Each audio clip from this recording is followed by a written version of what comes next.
Every business we have laid on this table so far died of the same broad disease. They failed to adapt. They saw the future and looked away.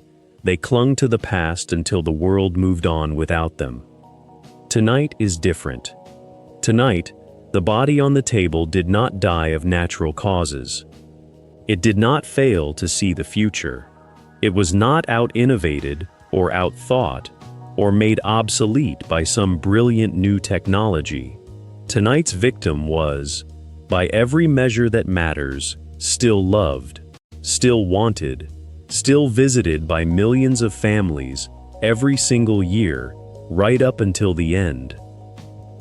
Tonight's victim was profitable at the store level when it died, and it died anyway. Because tonight is not the story of a company that failed, it is the story of a company that was killed, deliberately, methodically, by the people who were supposed to own it and save it. This is not a death by disruption. This is a death by design. The company is Toys R Us. For decades, it was the undisputed king of toys. A magical place, a category-defining giant, the store that an entire generation of children begged their parents to take them to.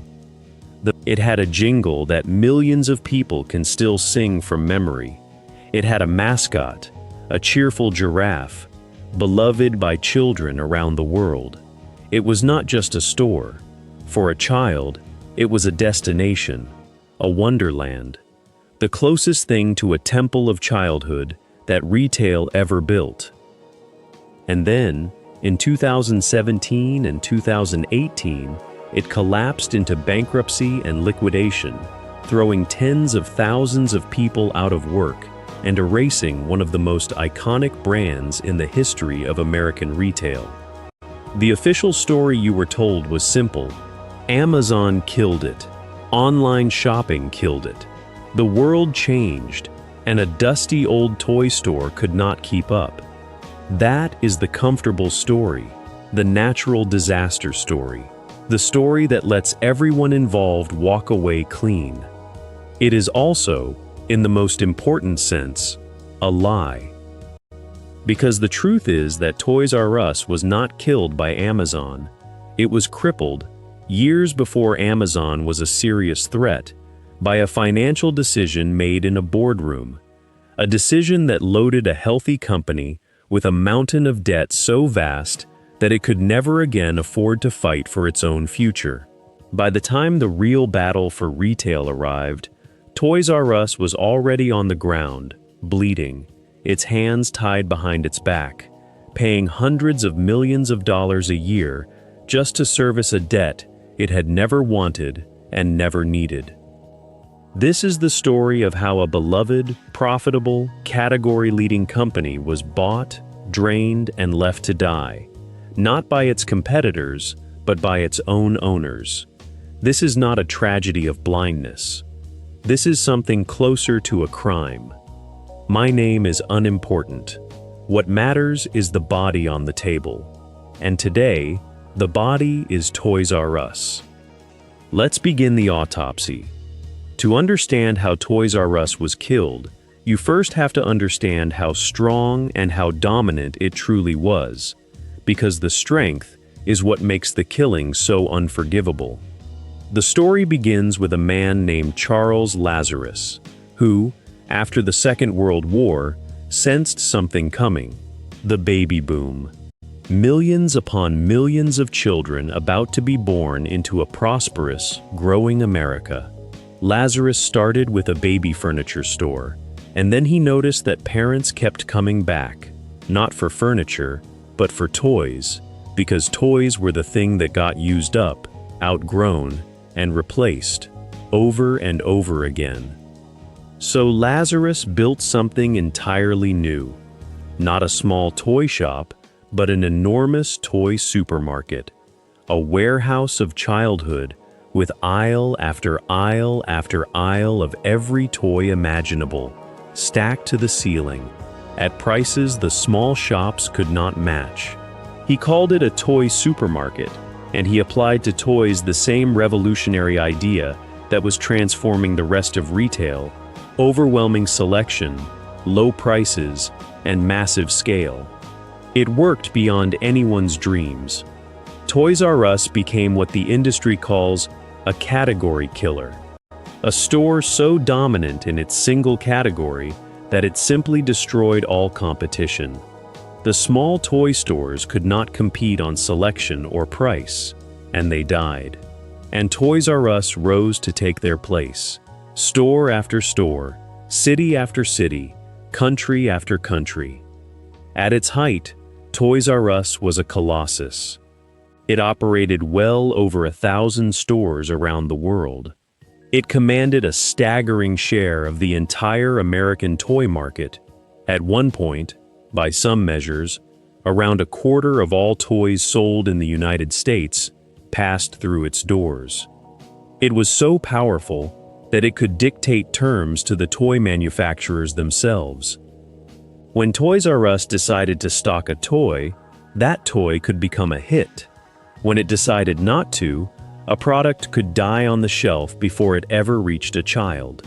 The giraffe, Jeffrey, was one of the most recognized mascots in the world. The jingle, "I don't want to grow up, I'm a Toys R Us kid," was burned into the memory of an entire generation. And to a child, walking through those doors was an event. Picture it: the sheer scale of the place, ceilings towering overhead, aisles stretching into the distance, more toys in one building than a child could imagine existed in the entire world. Every action figure, every doll, every bicycle, every board game, every video game, every stuffed animal. For a small child, it was not a store, it was Oz. It was the single most exciting building they were ever taken to. A place that turned an ordinary Saturday into a holiday. Parents knew the power of those three words: Toys R Us, to thrill, or to bribe, or to reward. The company had achieved something almost no retailer ever does. It had become a feeling, a piece of childhood itself. That kind of brand is almost impossible to build and almost impossible to destroy through ordinary means. Children do not stop wanting toys. New children are born every single day, each one a fresh customer, each one eventually dragging a parent toward those doors. A toy business sits on top of one of the most reliable, renewable, recession-resistant desires in all of human commerce: the desire of a child for a toy, and the desire of a parent to delight that child. This is what makes the death of Toys R Us so strange and so revealing. It did not sell something the world stopped wanting. It sold the one thing the world will always want, and it died anyway. This was the summit, a category-defining, world-dominating, culturally beloved giant. The kind of brand that comes along once in a generation and seems like it will last forever. And here is the crucial point: the fact that separates this autopsy from every other on this table. When the killing decision was made, Toys R Us was not dying. It was not failing. It was a large, established, fundamentally healthy company. It had challenges, yes. Competition from the big discount retailers was real and growing, but it was still the king of toys. It still had the stores, the brand, the relationships, the scale, and the love of millions of families. It was a strong animal, which is exactly why what happened next required someone to bring it down on purpose. By the early 2000s, Toys R Us faced real competition. The giant discount retailers, the Walmarts and Targets of the world, had started selling toys aggressively, often at very low prices, to lure families into their stores. This squeezed Toys R Us. Its stock price was under pressure. Its growth had slowed. It was, in the language of Wall Street, underperforming. But understand clearly what this means and what it does not mean. it does not mean the company was dying. It means the company was a mature giant facing tougher competition, a normal, manageable situation that thousands of large companies navigate. Toys R Us had every tool it needed to fight. It had cash flow, it had the dominant brand in its category, it had the scale. What it needed was investment, patience, and smart strategy to modernize and defend its position. What it got instead was a leveraged buyout. And here we arrive at the decision that is the entire subject of this episode. To understand it, you have to understand one of the most powerful and least understood machines in modern finance. The leveraged buyout, the LBO. Let me explain it plainly, because the mechanics are the murder weapon, and most people have never had it explained to them clearly. In a normal purchase, if you buy something, you pay for it with your own money. But a leveraged buyout does not work that way. In an LBO, a private equity firm buys a company mostly with borrowed money. And here is the crucial, almost unbelievable part. The debt used to buy the company is not placed on the buyers. It is placed on the company itself.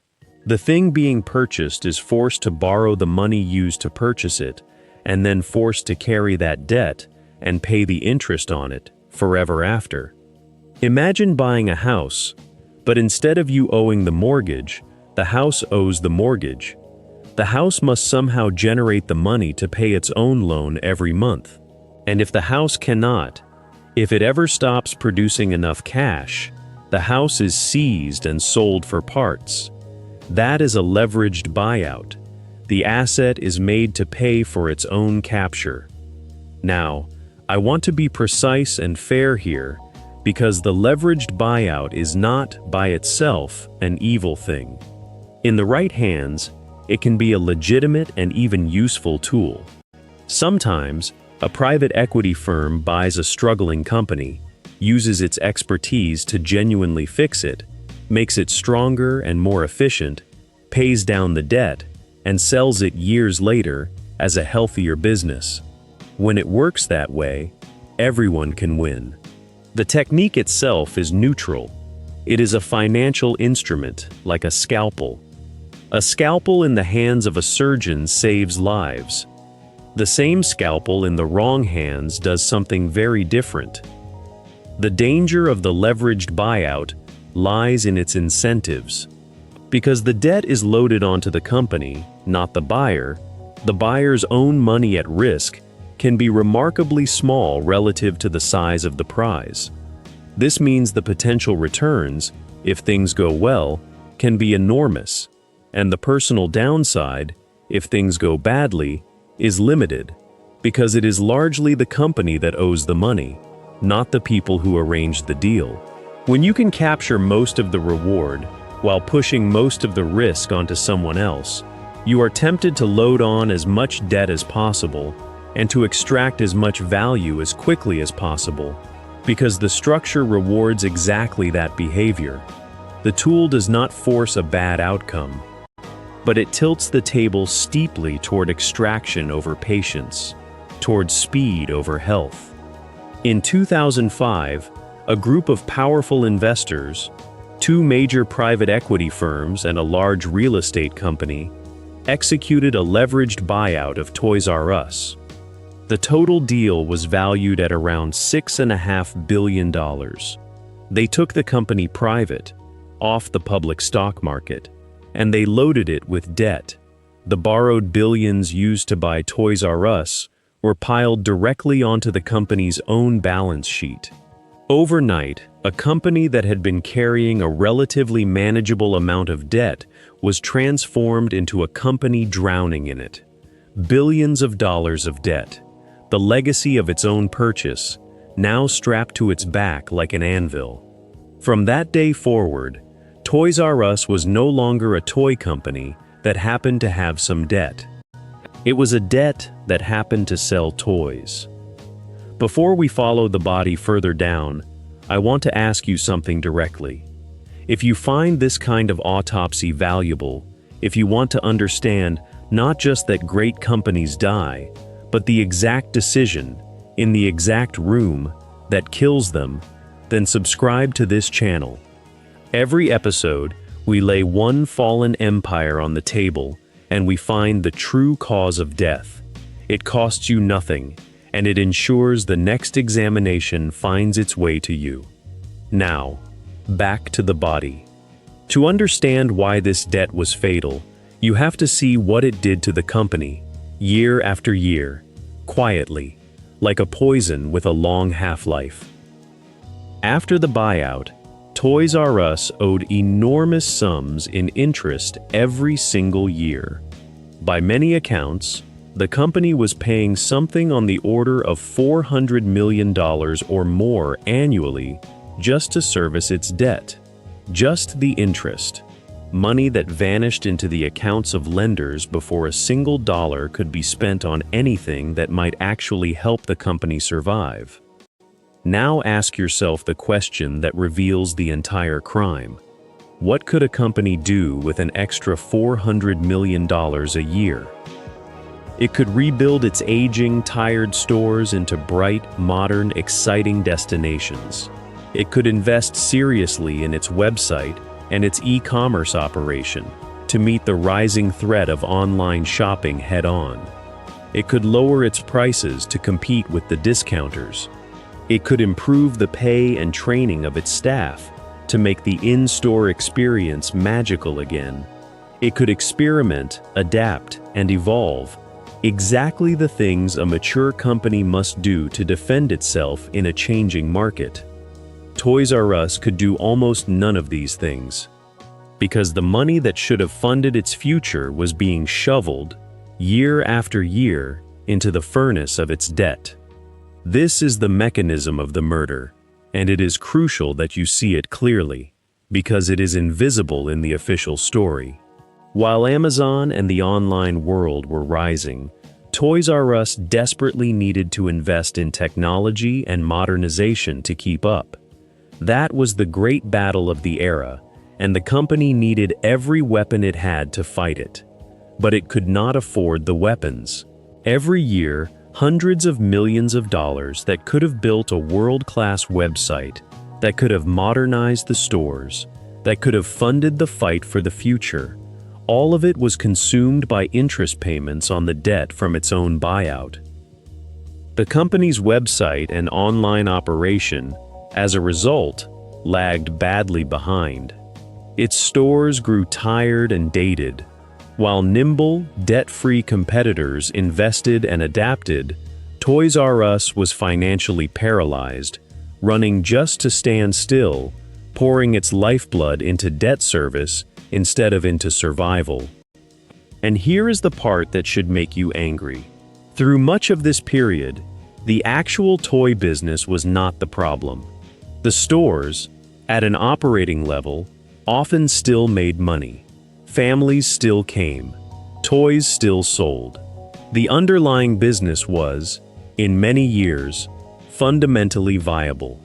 The thing dragging the whole enterprise toward the grave was not a failure to sell toys. It was the crushing, relentless, unpayable weight of the debt. So when people say Amazon killed Toys R Us, here is the more accurate version. Amazon attacked a company that had been tied to a chair. The leveraged buyout did not pull the trigger by itself, but it bound the victim, took away its weapons, and left it helpless in the road, so that when the truck of online retail finally came, the company could not get out of the way. Now, I have to be fair, because a true autopsy does not flatter the prosecution. The defenders of the leveraged buyout, the private equity firms and their allies, make an argument, and you should hear it. They argue that Toys R Us was already in trouble, that the discounters and then Amazon represented a genuine, perhaps fatal threat to big specialty retailers regardless of debt. They argue that the buyout was a legitimate attempt to take the company private, away from the short-term pressures of the stock market in order to fix it patiently. They argue that retail was brutal, that many stores died in this era, and that perhaps Toys R Us was doomed by the broader collapse of brick-and-mortar retail, no matter who owned it.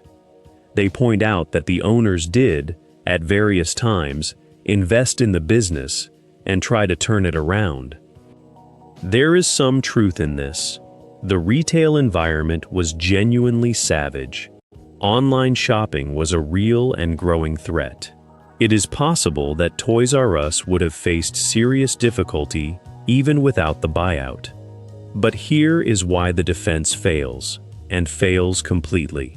The leveraged buyout did not give the company a better chance to fight these threats. It gave it a far worse one. Whatever challenges Toys R Us faced, the debt made every single one of them harder or impossible to overcome.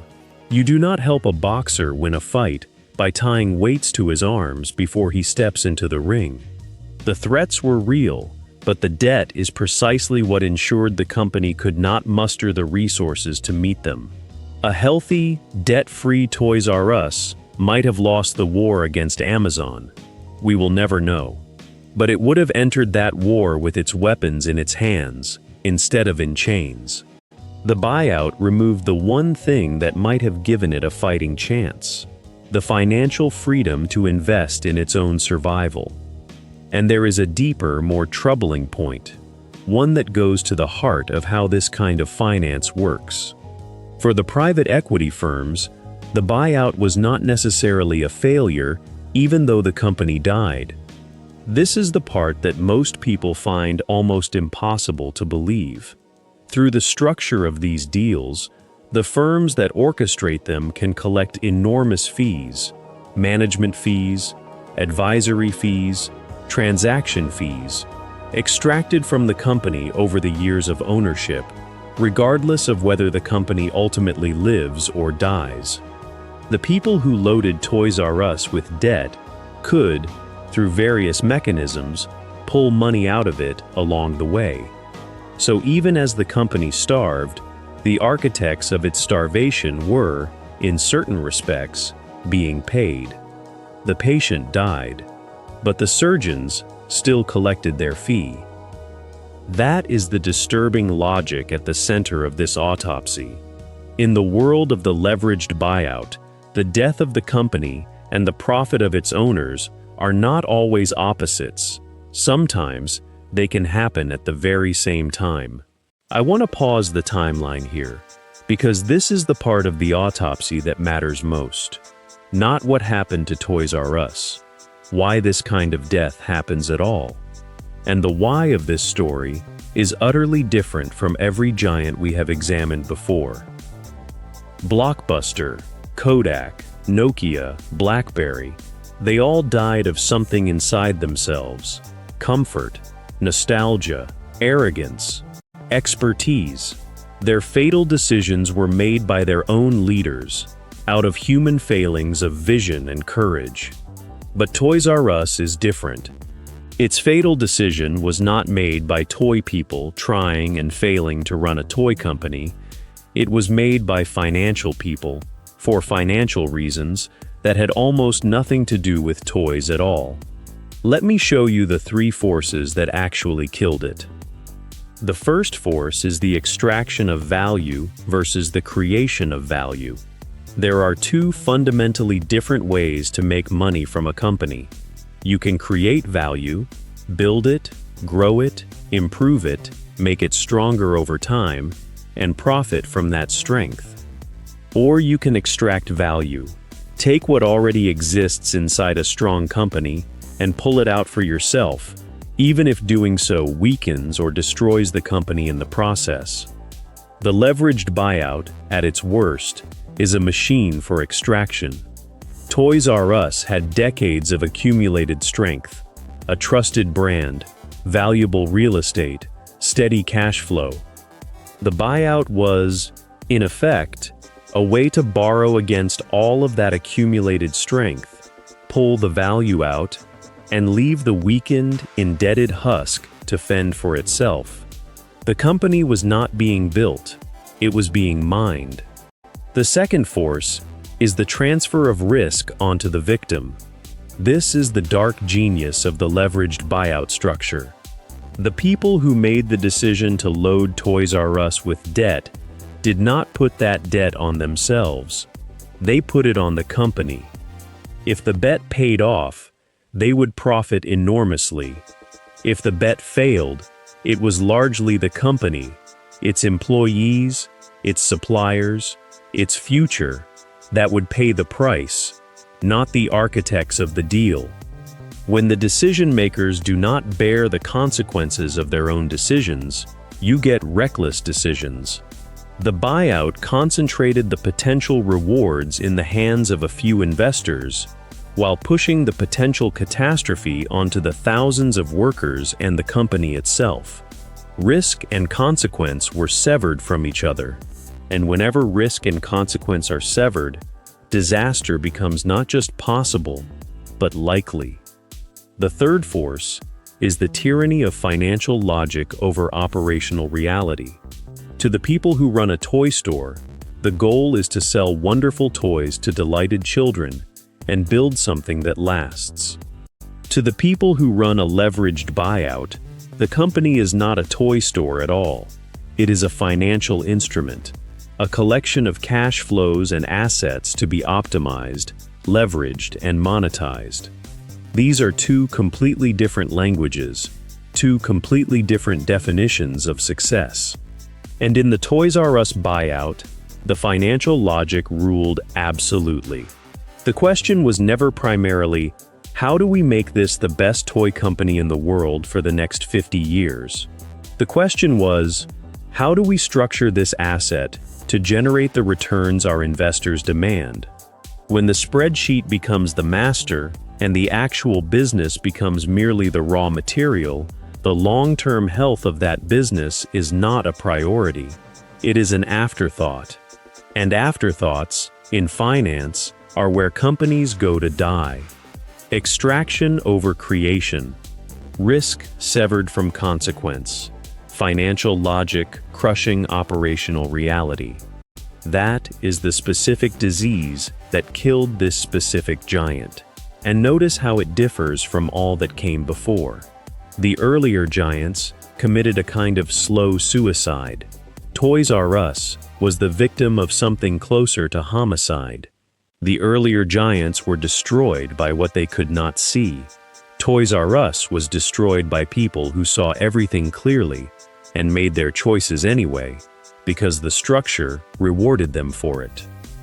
Now, let us watch the killing reach its end. For more than a decade after the buyout, Toys R Us limped forward under the weight of its debt, a giant trying to run a race with an anvil chained to its back. The company tried. It is important to say that. There were efforts to improve the stores, to grow the website, to adapt. But every effort was starved of the resources it needed, because the resources were going to the lenders. The debt never went away. It loomed over every decision, every budget, every year. And the deadline was always approaching, the day when the massive debts would come due and have to be repaid or refinanced. Meanwhile, the world kept changing. Amazon grew into a behemoth. Online toy shopping exploded. The big discounters kept pressing, and Toys R Us, financially crippled, could not invest enough to keep up. Its online experience was poor. Its stores felt dated and uninspiring, next to the convenience of buying a toy from your couch at midnight and having it arrive at your door. The very modernization the company so desperately needed was the very thing its debt had made impossible. By 2017, the reckoning arrived. Burdened by billions in debt, it could not refinance on acceptable terms, and facing a difficult holiday season, Toys R Us filed for bankruptcy protection. At first, there was hope that it could reorganize, shed some debt, close some stores, and emerge as a leaner, surviving company. The hope was that the brand was strong enough to be saved. And here, a final, vicious spiral took hold. The kind that turns a crisis into a collapse. When a retailer files for bankruptcy, its suppliers grow nervous. The toy manufacturers who provided the products Toys R Us needed to sell began to worry they would not be paid. Some demanded cash up front, some pulled back. This is the cruel physics of a dying retailer. The moment of greatest weakness is also the moment when the partners it depends on most begin to withdraw, accelerating the very death they fear. Toys R Us needed a strong holiday season to prove it could survive. But the bankruptcy itself frightened the suppliers, which weakened the holiday season, which deepened the crisis, which frightened the suppliers further. The company was caught in a downward spiral of its own collapse, each turn tightening the noose.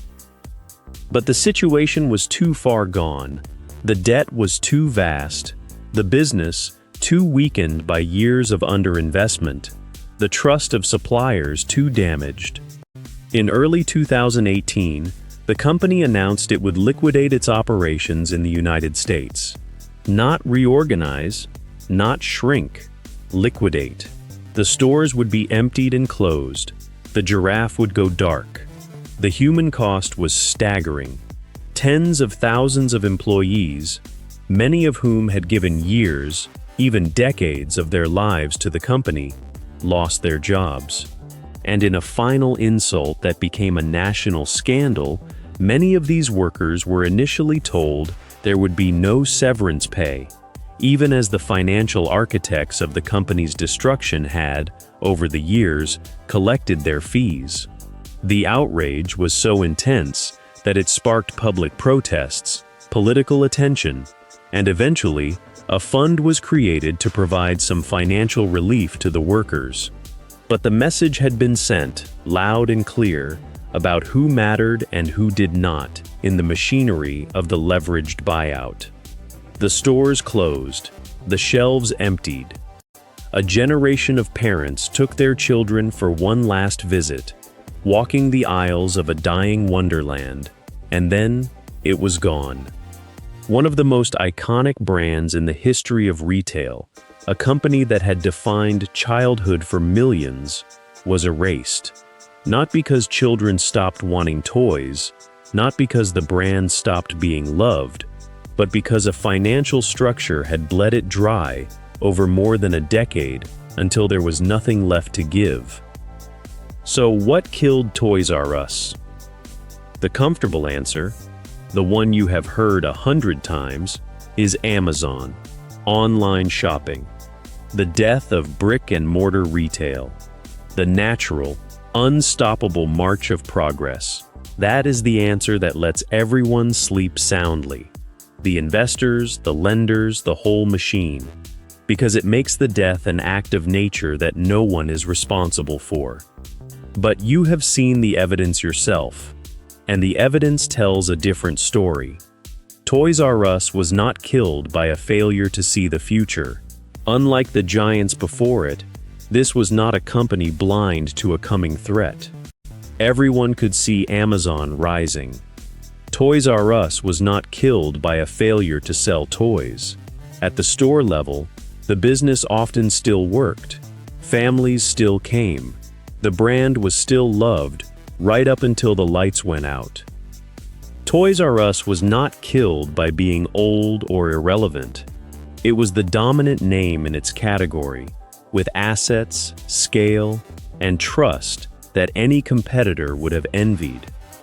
What killed Toys R Us was a decision made in 2005, years before Amazon was a mortal threat.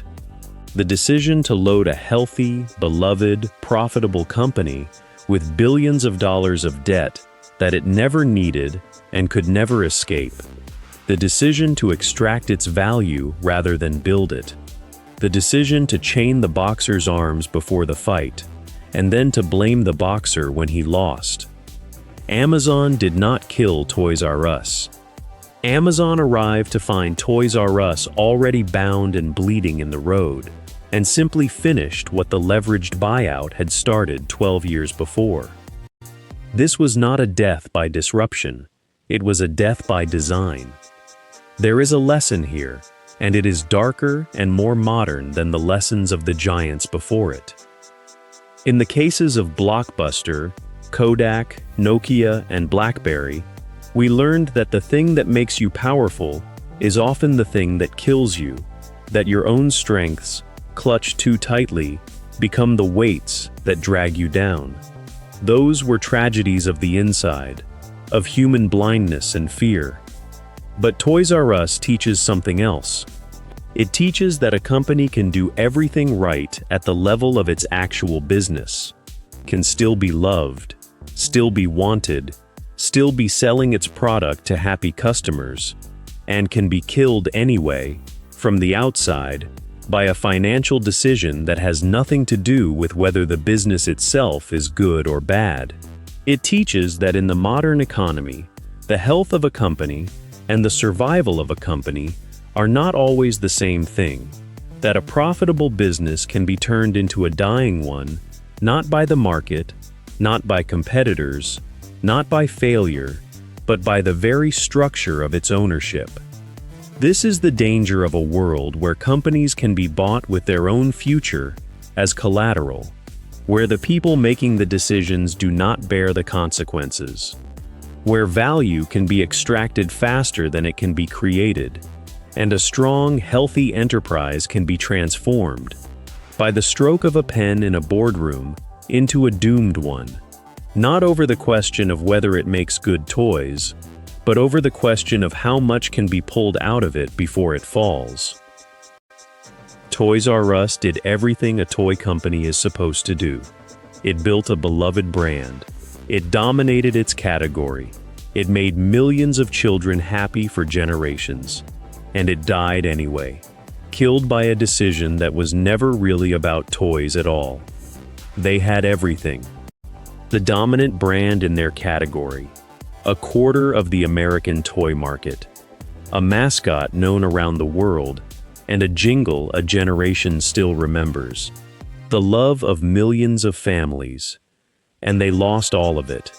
Not because they failed, not because they were blind, but because they were bought, drained, and left to die by the people who were supposed to own them. That was the fatal decision. And it was not made by Toys R Us. It was made to Toys R Us. The body is closed. The cause of death is recorded. And it does not read natural causes. It reads homicide.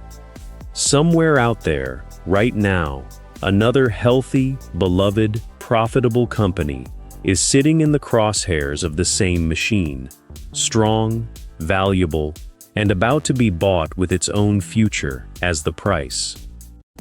If this autopsy taught you something, subscribe and stay with us, because next time there will be another body on the table. There always is. I'll see you in the next examination.